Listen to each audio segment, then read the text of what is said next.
Hello everyone, welcome to lesson up. इस video में हम लोग देखेंगे about causality and stability. So हमारा सिस्टम कब कॉजल होगा? जब हम आरओसी प्लॉट कर रहे हैं, region of convergence, then causal तब होगा जब मेरा right of the right most pole, suppose करो दो पोल है, एक पोल ए है -a और एक -b है, तो right of the right most pole, तो राइट मोस्ट पोल कौन सा हो जाएगा?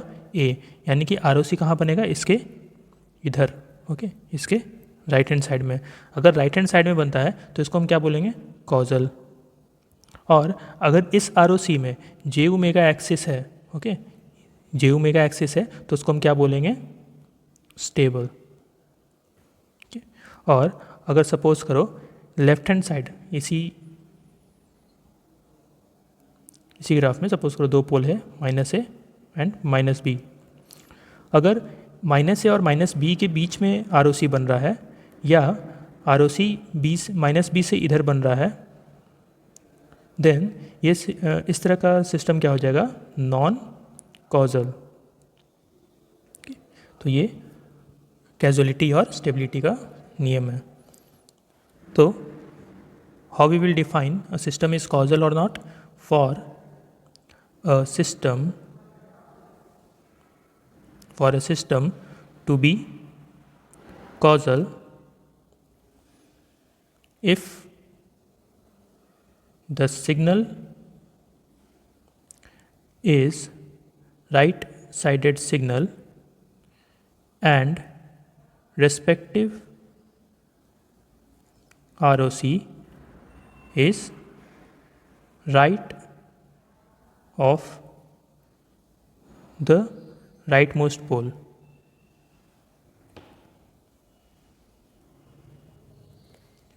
तो सबसे राइट मोस्ट पोल जो रहेगा उसके अगर राइट में बनता है, यानी कि मेरा सिस्टम कैसा है? कॉजल है। And for stability, for the system to be stable, if ROC stable, if ROC contain J omega axis, ठीक है, if ROC contain J omega axis and if all poles are lying in left half of S plane। S plane के किधर होना चाहिए? Left half में। जितने भी poles है लेफ्ट हाफ में है। Then system is called stable and causal. ठीक है, यानी कि सिस्टम मेरा स्टेबल कब होगा? If ROC contain j omega axis and all poles are lying in the left half of the s plane. ठीक है, तब मेरा सिस्टम क्या होगा? कॉजल भी होगा और स्टेबल भी होगा। हम लोग एग्जाम्पल देख चुके थे एक इस एग्जाम्पल में। तो देखो यहाँ पे क्या था, सबसे पहले राइट साइडेड सिग्नल था। तो राइट साइडेड सिग्नल में यहाँ पे देखो आरओसी किधर बन रहा है? देखो आरओसी जब भी बनता है ये कभी भी किसी पोल को कंटेन नहीं करता है। ओके, किसी भी पोल को कंटेन नहीं करता है। ओके, तो पोल के इधर बनेगा, राइट में बनेगा, पोल पे नहीं बनता है।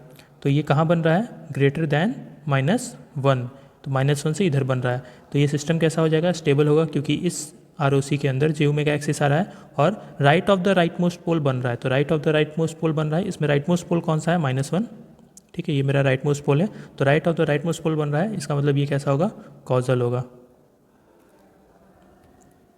सेकंड, इसमें देखो लेफ्ट पोल के इधर बन रहा है। तो लेफ्ट पोल के इधर बन रहा है, सबसे पहले तो ये जे ओमेगा एक्सिस को नहीं कवर कर रहा है। ये आरओसी जो है जे ओमेगा एक्सिस को नहीं कवर कर रहा है। तो अगर नहीं कवर करेगा देन ये सिस्टम कैसा होगा? अनस्टेबल। एंड लेफ्ट साइड बन रहा है तो नॉन कॉजल। थर्ड, अगर इसमें तो देखो ROC, इसमें लैप्लेस ट्रांसफॉर्मेशन होगा ही नहीं, कोई भी कॉमन ROC नहीं है। इसमें -1 से इधर बन रहा है और इसमें -4 से राइट में बन रहा है, -1 से लेफ्ट में, -4 से राइट में। तो इसमें कॉमन ROC होगा, राइट। अब देखो इस कॉमन ROC के अंदर जो का एक्सिस आ रहा है, नहीं आ रहा है, तो ये कैसा होगा, नॉट स्टेबल होगा, स्टेबल नहीं होगा, अनस्टेबल होगा। सेकंड, ये right of the right most pole पे बन रहा है, नहीं बन रहा है, क्योंकि राइट मोस्ट पोल कौन सा है, -1 के राइट में नहीं बन रहा है, ये -1 के लेफ्ट में बन रहा है। तो सिस्टम कैसा हो जाएगा, नॉन कॉजल।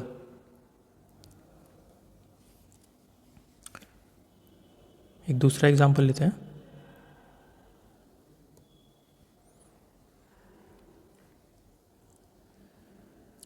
सपोज करो h(s) दिया हुआ है s-1 divided by s+1 into s-2।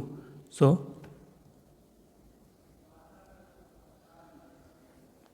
h(s) क्या हो जाएगा, this will be equal to s-1 +2, हम इस तरह से लिख सकते हैं इसको, या s+1 दिया हुआ था नीचे, s+1 -2 इस तरीके से लिख सकते हैं, divided by s+1 into s-2। अब देखो इसको क्या लिख सकते हैं, 1 divided by s-2 minus 2 divided by s+1 s-2। Now 1 divided by s+1 s-2, ये कितना होगा, a into s-2 partial fraction करेंगे, b into s+1 divided by s+1 s+2 sorry s-2। Now अगर इसको सॉल्व करोगे तो ये आएगा s=2, अगर s=2 रख के सॉल्व करोगे तो ये आएगा b=1/3, एंड अगर s=-1 रख के सॉल्व करेंगे तो ये आएगा a=-1/3। Now 1/s-2 minus 2/3 minus 1/s+1 plus 1/s-2, ये आएगा h(s). Now h(s) will be equal to 1/s-2 plus 2/3 s+1 minus 2/3 s-2। Now अगर हम इसको सॉल्व करेंगे तो ये क्या आएगा, 2/3 h(s) is equal to 2/3 by s+1 minus 2/3 sorry 1/3 हो जाएगा, 1/3 बाई s-2। अगर इसका इन्वर्स लैप्लेस ट्रांसफॉर्मेशन लेते हैं, इन्वर्स लैप्लेस ट्रांसफॉर्मेशन लेते हैं, then this will be 2/3 e⁻t minus 1/3 e⁻²t। अब देखो ये तो इक्वेशन है, ये राइट हैंडेड भी हो सकता है, लेफ्ट हैंडेड भी हो सकता है। सपोज करो सबसे पहला ऑप्शन है राइट साइडेड, अगर ये राइट साइडेड सिग्नल है देन h(t) क्या हो जाएगा, 2/3 e⁻t माइनस 1/3 e⁻²t u(t), अगर राइट साइडेड है तो। राइट साइडेड है तो प्लॉट कैसे होगा,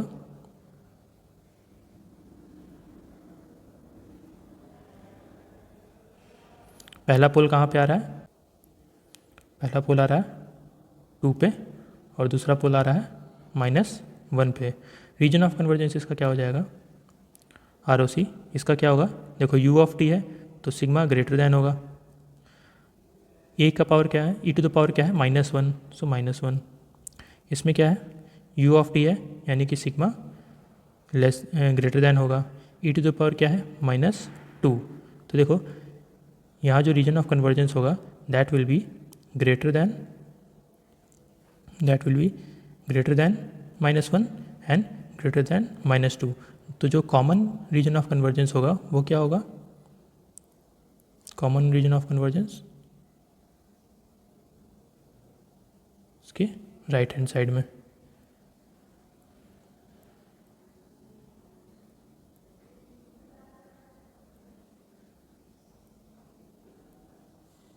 ठीक है, तो ये हो गया। अब देखो क्या ये जे ओमेगा एक्सिस कवर कर रहा है? नहीं कर रहा है जे ओमेगा एक्सिस, तो ये सिस्टम कैसा हो जाएगा? Not stable. ठीक है, अनस्टेबल। और right of the right most pole पे बन रहा है। राइट मोस्ट पोल कौन सा है यहाँ पे? 2। ओके, ये क्या है? Right most pole. Right of the right most pole पे बन रहा है, यानी कि सिस्टम कैसा हो जाएगा? कॉजल। नेक्स्ट है लेफ्ट साइडेड। लेफ्ट साइडेड में एच ऑफ टी क्या हो जाएगा? -2/3 e⁻t u of t, sorry u of -t minus 1/3 e⁻2t u of -t। Left sided signal.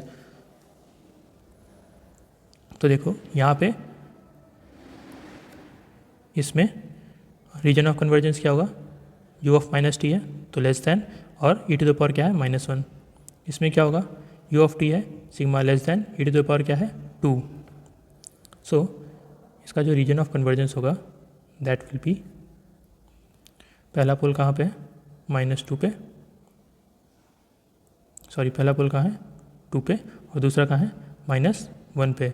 अब इसका रीजन ऑफ कन्वर्जेंस किस साइड जा रहा है? इस डायरेक्शन में। और इसका रीजन ऑफ कन्वर्जेंस कहाँ जा रहा है? इस डायरेक्शन में, लेस देन -2, लेस देन -1। तो इसका जो रीजन ऑफ कन्वर्जेंस बनेगा वो कहाँ बनेगा? कॉमन ROC इस तरफ, राइट। यानी कि सिस्टम मेरा कैसा होगा? Left of the left most pole पे बन रहा है, सिस्टम कैसा होगा? Non causal.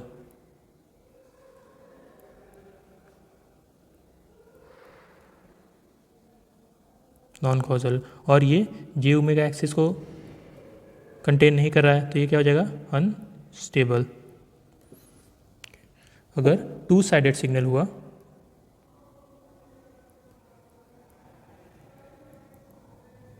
अगर टू साइडेड सिग्नल हुआ देन एच ऑफ टी क्या हो जाएगा? सपोज करो h of t is equal to 2/3 e⁻t u of t minus 1/3 e⁻2t u of -t। तो यहाँ पे सिग्मा का वैल्यू क्या होगा? Region of convergence this should be greater than -1, और यहाँ पे क्या हो जाएगा? This should be less than 2। अब इसको तुम प्लॉट करोगे, एक पोल कहाँ पे बन रहा है? 2 पे, और एक पोल कहाँ बन रहा है? -1 पे। तो इसका रीजन ऑफ कन्वर्जेंस किधर जाएगा? देखो, greater than -1, less than -2, greater than -1, less than -2, मतलब इसका रीजन ऑफ कन्वर्जेंस इन दोनों के बीच में होगा, 2 के इधर और 1 के राइट साइड में। इसका रीजन ऑफ कन्वर्जेंस कहाँ बनेगा? दोनों के बीच में। तो इस रीजन ऑफ कन्वर्जेंस में देखो जे ओमेगा एक्सिस आ रहा है, अगर आ रहा है तो सिस्टम कैसा होगा? स्टेबल। ठीक है, देखो इस रीजन ऑफ कन्वर्जेंस में जे ओमेगा एक्सिस आ रहा है तो सिस्टम कैसा होगा? Stable. And right of the right most pole तो नहीं है, राइट मोस्ट पोल कौन सा है? 2, इसके राइट में तो ROC नहीं बन रहा है, then this is non causal. So this is how we define stability and causality of system.